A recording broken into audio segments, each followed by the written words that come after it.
1500 শিক্ষার্থীকে কোরআন দেওয়াটা আসলে অনেক বড় একটা চ্যালেঞ্জের বিষয়। সেই চ্যালেঞ্জ যখন তারা নিয়েছে, এটা আসলেই তাদেরকে ধন্যবাদ জানানোর মতো একটা বিষয়।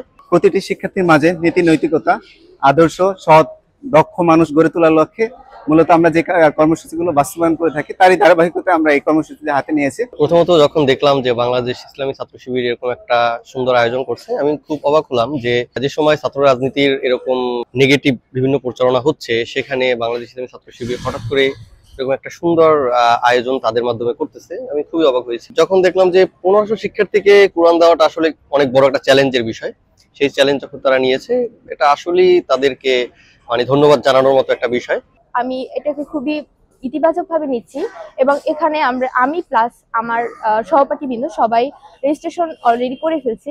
এটা আমি খুব ইতিবাচক ভাবেই দেখি, কেননা আমাদের নৈতিক যে দায়িত্ব, আমাদের একজন মুসলিম হিসেবে ইসলাম চর্চা করা, এটা আমাদের নৈতিক দায়িত্বের মধ্যেই পড়ে এবং সেখানে ইসলামী ছাত্র শিবির খুব দারুণ এক উদ্যোগ গ্রহণ করেছে এবং আমি মনে করি আমাদের সাধারণ শিক্ষার্থী যারা আছে তাদের জন্য এটা খুব খুব ভালো হবে।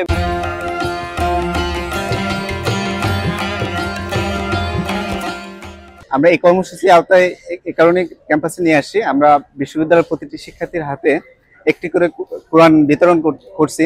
কারণ আমরা যে স্বপ্ন দেখি বাংলাদেশ ইসলামী ছাত্র শিবির প্রতিটি শিক্ষার্থীর মাঝে নীতি নৈতিকতা, আদর্শ, সৎ, দক্ষ মানুষ গড়ে তোলার লক্ষ্যে মূলত আমরা যে কর্মসূচিগুলো বাস্তবায়ন করে থাকি তারই ধারাবাহিকতায় আমরা এই কর্মসূচি হাতে নিয়েছি। আজকে বাংলাদেশ ইসলামী ছাত্র শিবিরের এক শিক্ষার্থী এক কোরআন প্রকল্প 2025-এর আজকে প্রথম দিন রেজিস্ট্রেশনের। এই প্রথম দিনে ইতিমধ্যেই আমরা শিক্ষার্থীদের বেশ আগ্রহ দেখতে পেয়েছি এবং 400 শিক্ষার্থী ইতিমধ্যেই রেজিস্ট্রেশন সম্পন্ন করেছেন অনলাইন এবং অফলাইনে।